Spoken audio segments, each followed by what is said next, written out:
Yes, good morning everyone. Good morning, sir. Good morning beta. Good morning, sir. Good morning, good morning.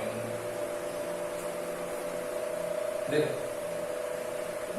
मैंने आप लोगों को कुछ चीजें सिखाई थी बेटा इसके अंदर कि अगर आप लोगों के पास में बेसिक क्लासेस के टॉपिक्स ले लें हम लोग, फर्स्ट टॉपिक ले लें हम लोग कौन सा, अलजेब्रिक इक्वेशन, सेकंड ले लें ट्रिग्नोमेट्री, थर्ड ले लें हम लोग लॉगरिथम, फोर्थ ले लें डिफरेंशिएशन एंड फिफ्थ ले लें इंटीग्रेशन।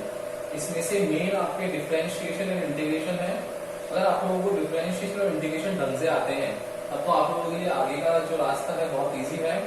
अदरवाइज अगर आप लोगों को नहीं आ रहा है, कहीं भी कोई प्रॉब्लम आ रही है, तो एक बार YouTube पे जाकर के वापस उन वीडियोस को देखो, आप लोगों को क्लियर हो जाएगा सारा डाउट। अगर फिर भी नहीं हो पा रहा है किसी वजह से तो आप लोग क्लास में आकर के यहाँ पर पूछ लो, ठीक है ना। तो करें आज से स्टार्ट हम लोग आगे का अपना पूरा। तो देखना, आज से अगर हम लोग स्टार्ट कर रहे हैं इसको, तो इसमें बेटा आपको सबसे पहले ये देखना है कि आप लोगों के सिलेबस में क्या क्या है, तो वो देखना पड़ेगा आप लोगों को। तो एक बार उसका ओवरव्यू देखेंगे जस्ट, देन उसके बाद हम लोग आगे मूव करते। देखो आप लोगों का जो सब्जेक्ट है फिजिक्स, ये ओवरऑल 100 मार्क्स का होता है। ओवरऑल 100 मार्क्स का होता है। इस 100 मार्क्स को डिवाइड कर रखा होता है 70 प्लस 30 में। 70 मार्क्स जो होते हैं वो होते हैं यहाँ पर थ्योरी के, और 30 मार्क्स जो होते हैं वो होते हैं आप लोगों के प्रैक्टिकल के, ठीक है। अब इसमें थ्योरी और प्रैक्टिकल में क्या क्या है वो देखना पड़ेगा आपको।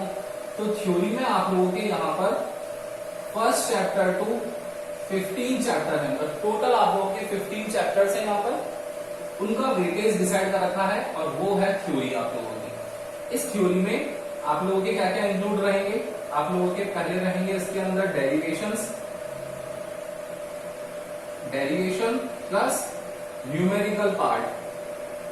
और इस न्यूमेरिकल पार्ट में एबीक्यू रहते हैं, इनको एबीक्यू को बोलते हैं एप्लीकेशन बेस्ड इक्वेशन।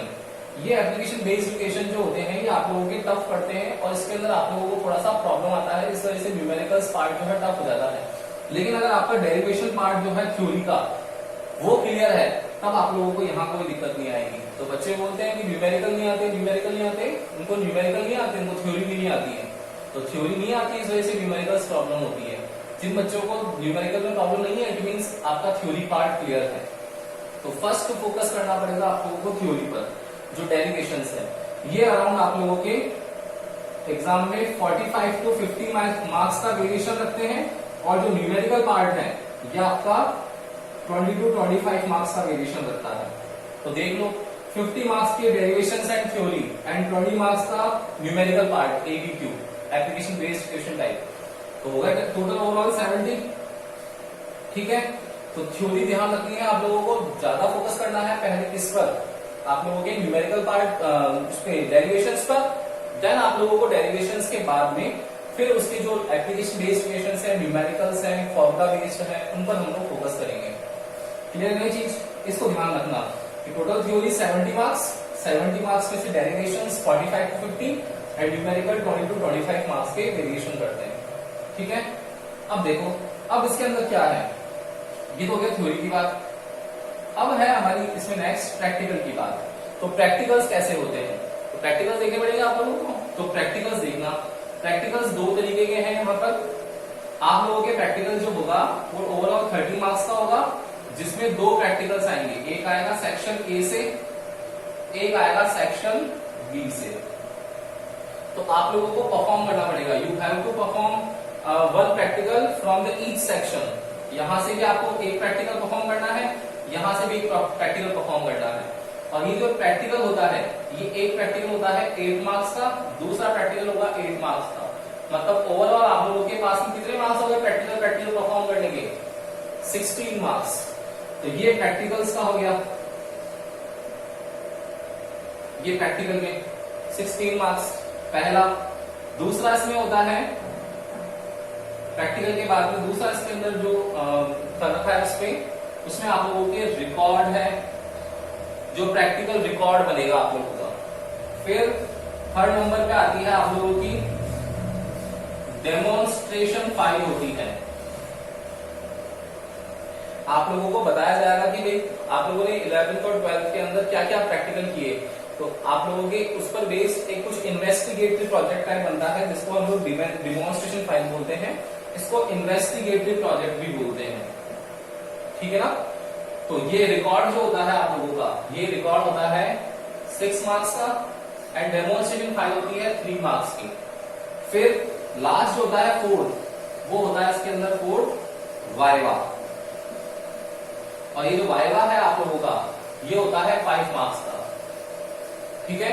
देखो इन सबको सम करोगे तो ओवरऑल 30 मार्क्स आ जाएगा, बोलो आ जाएगा ना भाई। 16 + 6 22, 22 and 3 5 25 and 5 30, मतलब आप लोगों का जो टोटल ओवरऑल 100 मार्क्स का जो पेपर है उसमें आप लोगों को 70 और 30 के रेशियो में डिवाइड करना है।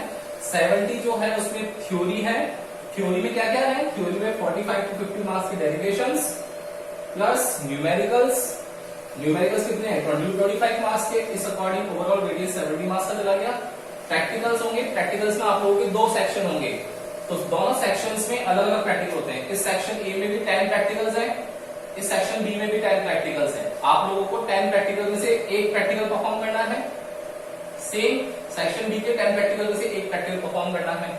दोनों प्रैक्टिकल का वेटेज कितना है 8 मार्क्स का। तो ओवरऑल कॉपी के अंदर जो आप लोग बोर्ड कॉपी होगी या आप लोगों की जो प्रैक्टिकल कॉपी होगी उसमें लिखोगे, उसमें 16 मार्क्स का आपका प्रैक्टिकल परफॉर्म करोगे उसके बारे में होगा। फिर आप लोगों के ओवरऑल जो प्रैक्टिकल्स होंगे 10-10 प्रैक्टिकल, एग्जाम में तो एक ही आएगा, लेकिन टोटल 20 प्रैक्टिकल करने पड़ेंगे ना, उनका रिकॉर्ड बनाओगे, वो रिकॉर्ड जो होगा वो 6 मार्क्स का होगा। एक इन्वेस्टिगेटिव प्रोजेक्ट होगा जिसमें आप लोगों को इन्वेस्टिगेशन करना होगा कोई टॉपिक पर कि आप हम लोगों ने जो पढ़ा है उसके बारे में क्या डिटेलिंग है, वो डेमोन्स्ट्रेशन फाइल होती है 3 मार्क्स की। एंड फिर आपका वाइवा होता है 5 मार्क्स का, इस अकॉर्डिंग 30 मार्क्स डिवाइड कर रखे हैं, ठीक है ना। तो 70 और 30 आप लोगों के टोटल सम है। सेकंड चीज, आप लोगों को इंडिविजुअल पास होना जरूरी है, 70 में से भी इंडिविजुअल पास होना जरूरी है, 30 में से भी इंडिविजुअल पास होना जरूरी है, तब ओवरऑल मिलाकर के आप लोग होंगे। ऐसा नहीं हो सकता कि 30 में से मैंने यहाँ पे आपके 30 आउट ऑफ 30 29 भेज दिए, 30 भेज दिए, तो आपके 30 में 30 आ गए, तो अब आप लोगों को यहाँ पर पास होने के लिए आउट ऑफ 100 कितने चाहिए 36, तो यहाँ पे 6 मार्क्स चाहिए। ऐसा नहीं है, यहाँ पर आपको 70 आउट ऑफ 70 23 मार्क्स रिक्वायर्ड है, ठीक है ना। तो आप लोगों को दोनों इसके अंदर अलग अलग कट ऑफ निकालनी पड़ेगी, दोनों का आप लोगों का जो ऐड होगा उसके बाद आप लोग पास हो पाओगे। तो इस तरीके का पूरा ये सिनेरियो है, एक बार इसका स्क्रीनशॉट ले लेना ताकि आप लोगों को ध्यान रहे कि हम लोगों को जो फोकस करना है किस अकॉर्डिंग करना है, कि डेरिवेशन में कितना फोकस करना है, न्यूमेरिकल्स में कितना करना है, प्रैक्टिकल्स में कितना करना है।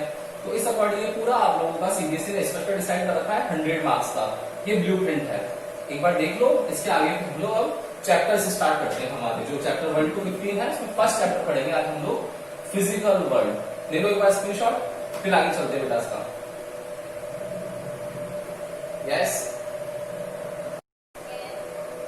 देखो अब मैं आप लोगों को बताने जा रहा हूं कि आप लोगों का टोटल आप लोगों का ओवरव्यू हो गया कि आउट ऑफ 100 मार्क्स आप लोगों को किस अकॉर्डिंग डिवाइड कर रखे हैं आप लोगों के मार्क्स।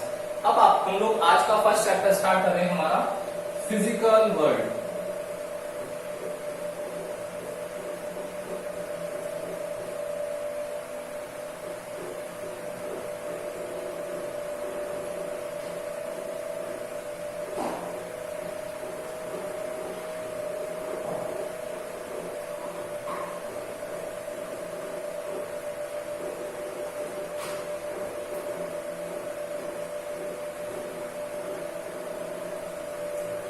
हमारा फर्स्ट चैप्टर स्टार्ट करेंगे बेटा हम लोग, चैप्टर फर्स्ट फिजिकल वर्ल्ड। इस चैप्टर का वेटेज ज्यादा नहीं है, लेकिन स्टार्टिंग पार्ट जो है आप लोगों को फिजिक्स का अंदाजा लग जाए इस हिसाब से इंपॉर्टेंट है। तो ये चैप्टर 2 to 3 मार्क्स का है, याद रखना 2 to 3 मार्क्स का चैप्टर है, ठीक है। अब देखो हम लोग आज अब जो टॉपिक है हमारा फिजिकल वर्ल्ड वो चालू करते हैं। फिजिकल वर्ल्ड है क्या, अगर हम लोग बात करें तो सबसे पहले हम लोगों को ये बताया गया था कि हम लोग जो पढ़ने वाले हैं वो साइंस पढ़ने वाले हैं कि हम लोगों को सबसे पहले ये समझ में आना चाहिए कि ये स्टार्टिंग कहां से हुई, ये फिजिकल वर्ल्ड की बात कहां से करने लग गए हम लोग। क्या एक अलग कोई कॉन्सेप्ट होता है या हम लोगों को जो पता था वही होता है? तो सबसे पहले हम लोगों ने इन सब चीजों को साइंस बोल दिया। तो आप लोगों को ध्यान होगा कि जो साइंस वर्ड है, ये साइंस एक लैटिन वर्ड साइंटिया से लिया हुआ है। इस साइंटिया का मीनिंग जो होता है वो होता है to know more. To know more what about? To know more about the whole world. जिसमें हमारे पास में फैन चल रहा है, तो फैन क्यों चल रहा है? ट्यूबलाइट ऑन है, तो ट्यूबलाइट क्यों ऑन है? ये अर्थ रोटेट कर रही है, तो अर्थ रोटेट क्यों कर रही है? हम लोग अर्थ से चिपके हुए हैं, तो क्यों चिपके हुए? ग्रेविटेशन की वजह से। कोई दो पार्टिकल उनके बीच में अट्रैक्शन और रिपल्शन हो रहा है, क्यों हो रहा है? ठीक है ना? तो ये जितनी भी चीजें हैं हम लोग जिनके बारे में भी सोच सकते हैं, वो सब हमारा साइंस है। तो जितना ज्यादा जानेंगे उसी को साइंस बोल दिया। कि साइंस वर्ड है लैटिन वर्ड साइंटिया से लिया हुआ है, जिसका मतलब होता है टू नो मोर। तो टू नो मोर किसके बारे में? जो भी हमारे आगे पीछे का वर्ल्ड है जो हमारे उसके बारे में जानना है हम लोगों को। अब साइंस की ब्रांचेज हैं, तो आप लोगों की साइंस की ब्रांचेज में मेन ब्रांचेज जो हैं वो physics, chemistry and third biology. फिर बायोलॉजी में जूलॉजी है, जियोलॉजी है, बॉटनी है, अलग अलग डिटेलिंग होती है हर चीज की, ऐसे डिवाइड कर रखा होता है ना। तो मेन आप लोगों के 11th क्लास के अंदर फिजिक्स, केमिस्ट्री, बायो, तीन चीजों का मिक्सचर आता है। इसमें हमारा जो सब्जेक्ट है वो है फिजिक्स। तो ये फिजिक्स भी आप लोगों के साइंस ले रखा है, वैसे किसी न किसी वर्ड से ले रखा होगा। तो फिजिक्स जो है ये भी एक ग्रीक वर्ड है। ग्रीक वर्ड का नाम है फ्यूसिस। इस ग्रीक वर्ड फ्यूसिस से लिया हुआ है फिजिक्स। और फ्यूसिस जो होता है उसका मीनिंग क्या होता है? फ्यूसिस का मतलब होता है नेचुरल चीजें, जो भी आप लोगों की नेचर है उससे रिलेटेड चीजें। ठीक है? तो अब फिजिक्स की अगर हम लोग डिफाइन लिखना चाहें सब्जेक्ट की हमारी, तो फिजिक्स की डिफाइन क्या हो सकती है कि physics is the branch of science in which we study about the nature and natural phenomenas. जो नेचर के बारे में हम लोग पढ़ रहे हैं कि हमारे नेचर में आसपास जो हो रहा है वो किस वजह से हो रहा है। जो नेचुरल फिनोमिनास है कि नेचुरल फिनोमिनास कौन से? कि आप लोगों के पास सन का कलर ऐसा ही क्यों होता है, स्काई का कलर ऐसा ही क्यों होता है, सनसेट क्यों होता है, सनराइज क्यों होता है, कि जितने भी नेचुरल फिनोमिना है, टिंडल इफेक्ट, ये सब आप लोगों के फिजिकल वर्ल्ड में इंक्लूड कर रखे हैं। तो ये पूरा हमारा एक फिजिकल वर्ल्ड है। इस फिजिकल वर्ल्ड के अंदर हम लोगों ने साइंस के बारे में पढ़ा। साइंस के बारे में पढ़ करके हम लोगों ने इसकी ब्रांच को क्लासिफाइड कर दिया। उसमें सबसे पहले फिजिक्स लिया। फिजिक्स एक ग्रीक वर्ड है। ग्रीक वर्ड कौन सा है? फ्यूसिस से लिया हुआ है, जिसका मीनिंग होता है नेचर। नेचर किसके बारे में जानना है हम लोगों को? जानना है यहाँ पर हम लोगों को नेचुरल फिनोमिनास और उससे रिलेटेड मैटर, एनर्जीज, इनके बारे में जानना होता है। ठीक है? तो डिफाइन लिखेंगे इसके अब हम लोग नेक्स्ट। एक बार इसका स्क्रीनशॉट ले लो और फिर डिफाइन लिख करके हम लोग आगे मूव करते हैं। फटाफट से डिफाइन लिख लो, स्क्रीनशॉट ले लो।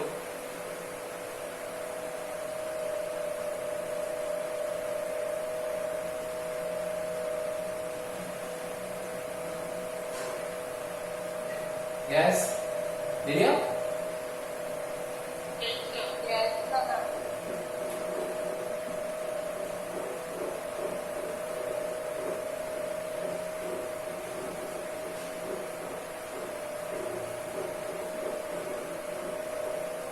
तो काफी जनरल चीजें हैं इसके अंदर। तो सबसे पहले हम लोग फिजिक्स की डिफाइन लिखेंगे। तो फिजिक्स की डिफाइन क्या होगी? It is the branch of science in which we study about the in which we study about the nature, natural phenomena, matter energies, etc. It is the branch of physics, branch of science in which we study about the nature, natural phenomena, matter, energy, etc. इन सब के बारे में study जो करनी है वो हमारे पास में ब्रांच कौन सी होती है? फिजिक्स होती है। अब इस फिजिक्स को भी क्लासिफाइड कर रखा है आगे आगे। तो फिजिक्स को आगे जो क्लासिफाइड कर रखा है वो है टू टाइप्स में क्लासिफाइड कर रखा है फिजिक्स को आगे। फर्स्ट होता है इसमें क्लासिकल फिजिक्स और सेकंड होती है इसके अंदर मॉडर्न फिजिक्स। ठीक है, तो जो क्लासिकल फिजिक्स है ये 70s के टाइम की है कि जिसके अंदर हमारे पास जितने भी पुराने कॉन्सेप्ट्स हैं, पुराने कॉन्सेप्ट्स कैसे, जैसे चार्ज के बीच में फोर्स अभी भी लगता है और पहले भी लगता था, यही तो होता था। तो जैसे चार्ज से क्या आएगा, इलेक्ट्रिक करंट का कॉन्सेप्ट आप लोगों ने पढ़ रखा है 10th क्लास में। इलेक्ट्रिसिटी था जिसमें इलेक्ट्रिक करंट पढ़ा, पोटेंशियल डिफरेंस पढ़ा, इलेक्ट्रिक फील्ड पढ़ा, रेजिस्टेंस के बारे में पढ़ा, मैग्नेटिक फील्ड पढ़ा। तो ये जितनी भी चीजें होती ना, इलेक्ट्रोमैग्नेटिक इंडक्शन है, इलेक्ट्रोमैग्नेटिक वेव्स है, ये सारी की सारी क्लासिकल फिजिक्स के अंदर इंक्लूड करी हुई है। क्लासिकल फिजिक्स जो बिल्कुल एक हम लोगों को काफी टाइम से हम लोग उसी चीज को फॉलो करते जा रहे हैं। फिर नेक्स्ट है इसमें मॉडर्न फिजिक्स। मॉडर्न फिजिक्स के अंदर हम लोग उन एलिमेंट्स को रखते हैं जिनको हम लोगों ने डिस्कवर किया है खुद से। थोड़े टाइम के अकॉर्डिंग डिस्कवरी होती गई, हम लोग बढ़ते गए। जैसे अगर आप लोगों को बोले तो एटॉमिक बम, एटम बम है, न्यूक्लियर रिएक्टर होता है, न्यूक्लियर रिएक्टर है, हाइड्रोजन बम है, एटम के बारे में रेडियो एक्टिविटी है, बोर मॉडल है, आप लोगों ने पढ़ रखा है, मेंडलीफ वाली जो चीजें थी, Thompson model, Rutherford, Niels Bohr, ये सब आप लोगों ने पढ़ रखे हैं 9th क्लास में। तो ये सब जो इंक्लूडेड होते हैं ये सब मॉडर्न फिजिक्स के अंदर इंक्लूडेड होते हैं।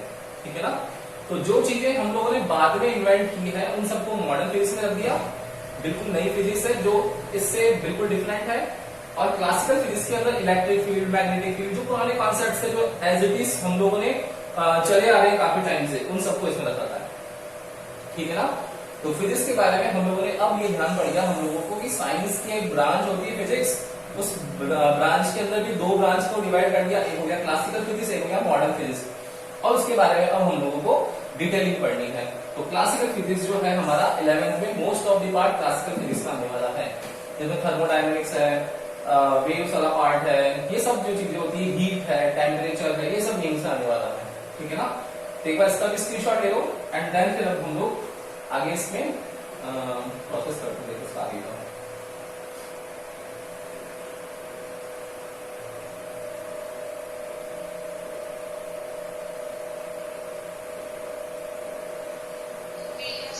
एरिया ना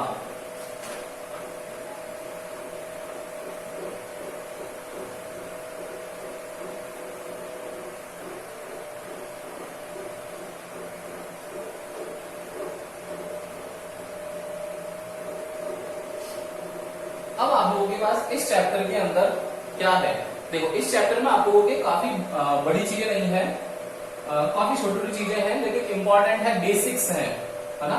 उन बेसिक्स में आप लोगों को बताता हूं क्या क्या है। देखो इसमें आप लोगों के सबसे पहले आएंगे फंडामेंटल फोर्सेस।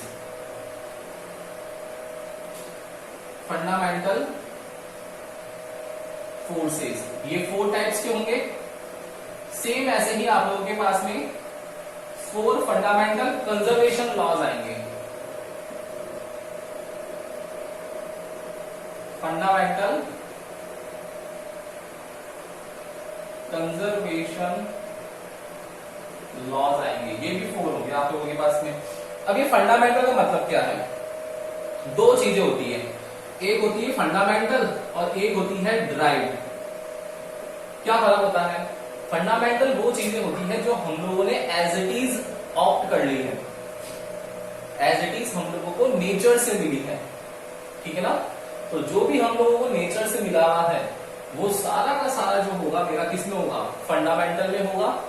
और डिराइव्ड क्या होगा, डिराइव्ड वो होगा जो मैंने फंडामेंटल से जनरेट किया है, जो मैंने फंडामेंटल से जनरेट किया है उसको क्या बोलेंगे हम लोग, डिराइव्ड। जो हमारे पास ओरिजिनल क्वांटिटी में है वो मिलेंगे क्या, फंडामेंटल। तो फंडामेंटल हो गया हमारे पास में जो नेचर से मिला, और डिराइव्ड क्या होगा जो हम लोगों ने फंडामेंटल से फाइंड आउट किया है, ड्राइव। ठीक है, सेम ऐसा ही फंडामेंटल कंजर्वेशन लॉज है, तो ये भी कंजर्वेशन लॉज होंगे जो होंगे क्या हम लोगों को बाय नेचर मिले होंगे। तो 4 फंडामेंटल फोर्सेज हैं। इसमें फर्स्ट फंडामेंटल फोर्सेज में है ग्रेविटेशनल लॉ, जो क्या ग्रेविटेशनल फोर्स।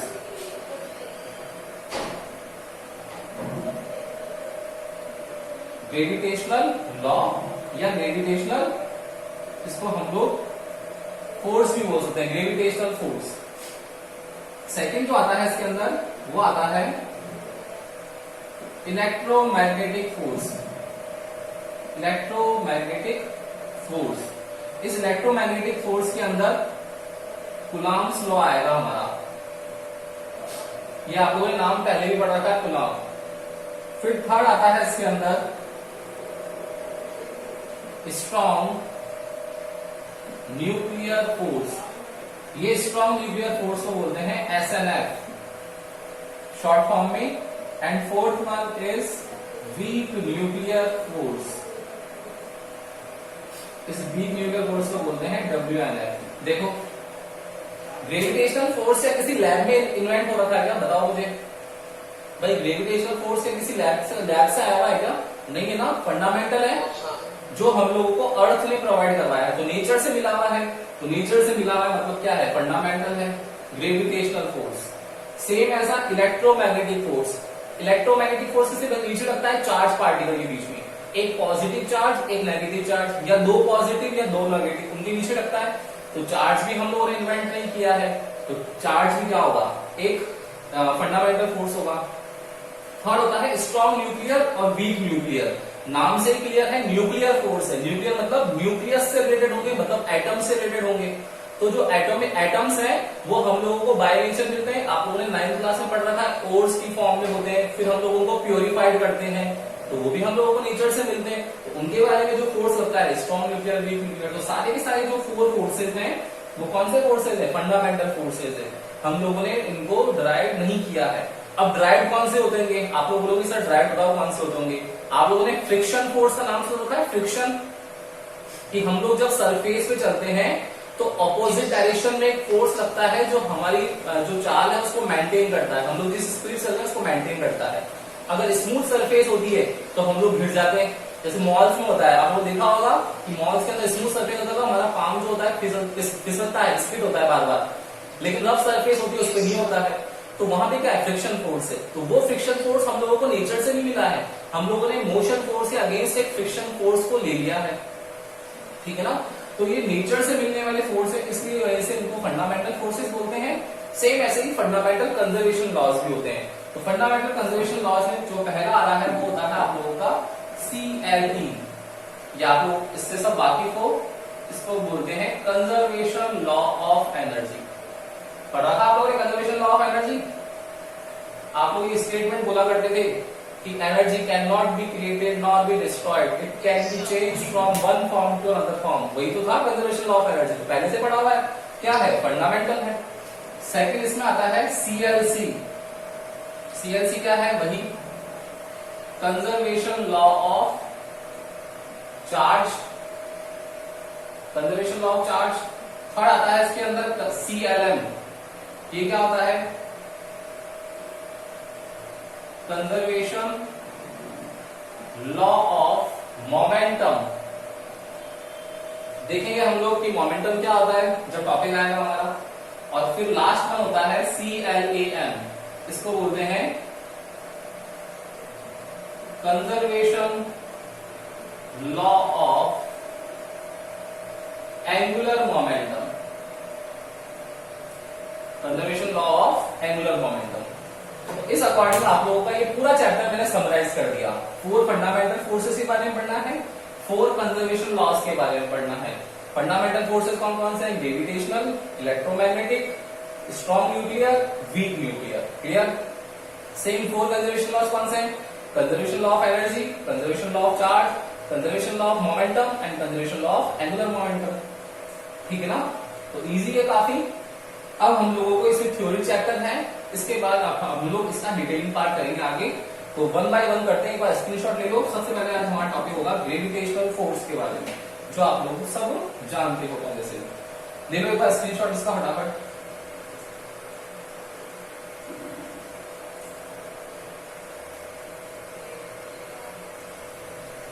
ले लिया? नाउ फर्स्ट है हमारा आज gravitational force.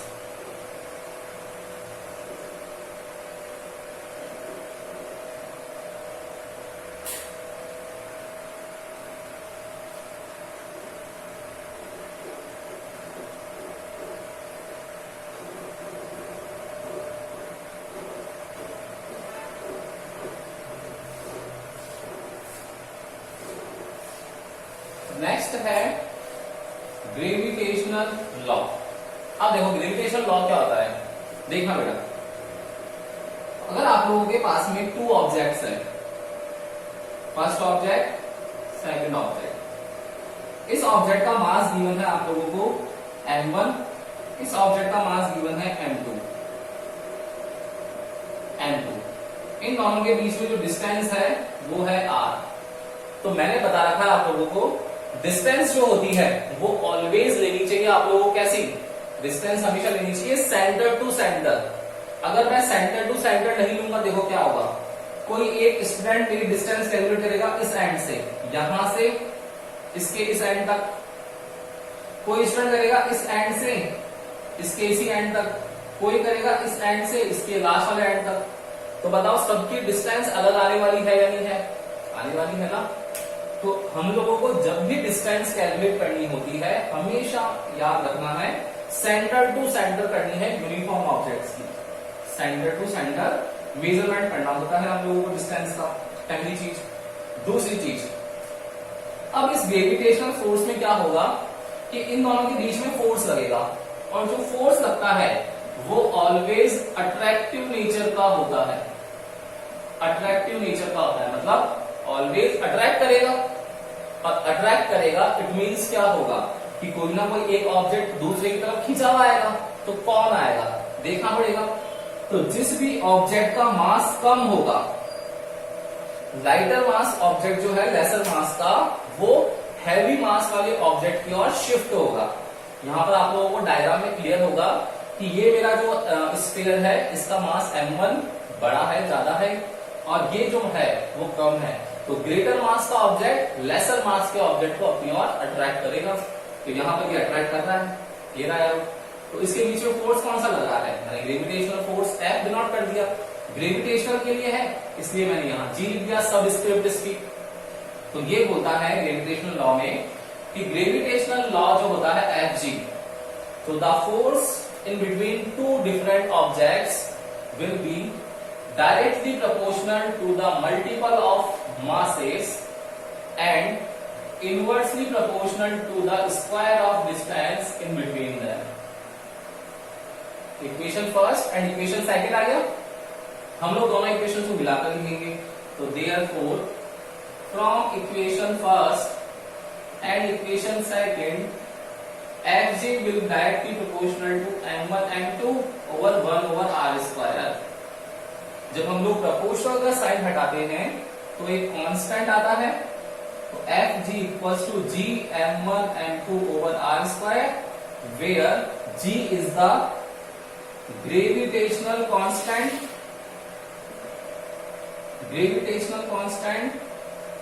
and value of G is 6.67 multiplied by 10 is to power minus 11। Clear. तो ग्रेविटेशनल लॉ क्या हो गया, क्या लिखेंगे बेटा हम ग्रेविटेशनल लॉ के बारे में।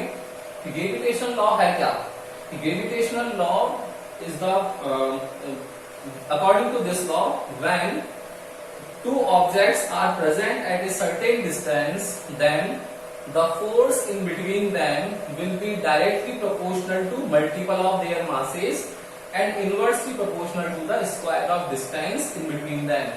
तो जब दोनों को मिलाकर लिखा इक्वेशन फर्स्ट एंड सेकंड को, तो हमारे पास फाइनल आंसर आया Fg equals to G m1 m2 over r square, where the value of G is 6.67 into 10 is to power minus 11। Clear है, यहां तक कोई डाउट है बेटा किसी को, यस और नो, यस और नो, नहीं है ना। अब देखो इस G की यूनिट लिखनी है मुझे, तो मैंने आप लोगों को बता रखा है कि जब भी अगर आप लोगों को किसी क्वांटिटी की यूनिट लिखनी होती है, कोई भी फिजिकल क्वांटिटी जिसकी यूनिट लिखनी है मुझे, तो यूनिट लिखने वाले को हमेशा लेफ्ट हैंड साइड में, बाकी सबको राइट हैंड साइड में। तो फॉर्मूला है मेरा F subscript G m1 m2 over R square. मुझे यूनिट फाइंड करनी है किसकी, जी की। तो देयरफॉर जी को मैंने रख लिया लेफ्ट हैंड साइड में एंड सबको मैं ले जाऊंगा राइट हैंड साइड में। तो मल्टीप्लाई कर दो, तो force multiplied by distance square divided by m1 m2।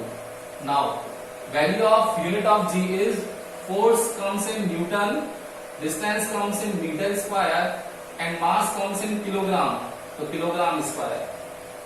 तो unit of G will be 6.67 into 10 to power minus 11 newton into metre square over kilogram square is the unit. Clear है क्या? किसी को भी कोई डाउट है तो बोल जाना बेटा।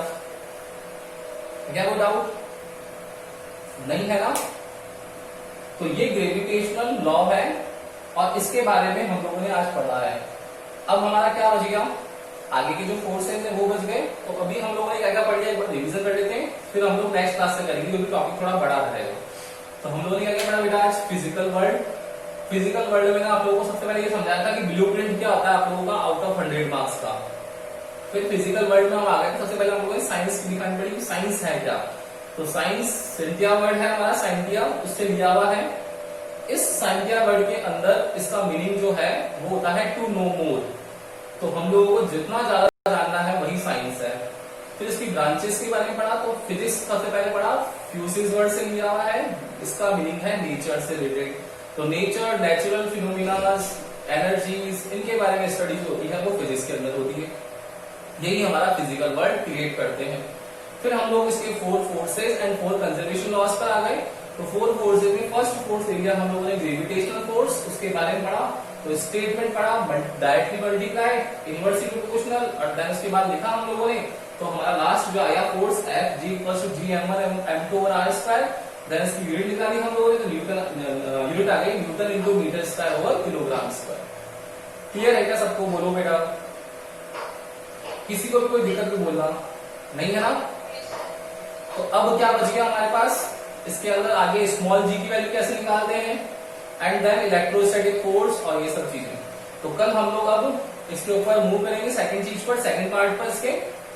तो आज का कोई डाउट हो तो एक बार वीडियो देखना है, जहां भी अगर डाउट आए तो कल की क्लास में पूछना है। एंड प्रीवियस की बेसिक क्लासेस इंपॉर्टेंट है, डिफरेंशिएशन, इंटीग्रेशन एटलीस्ट आप लोगों को सबको आने चाहिए। किसी को भी दिक्कत है आकर के पूछ लेना, ठीक है? तो अब हम लोग कल मिलेंगे। Okay, good day.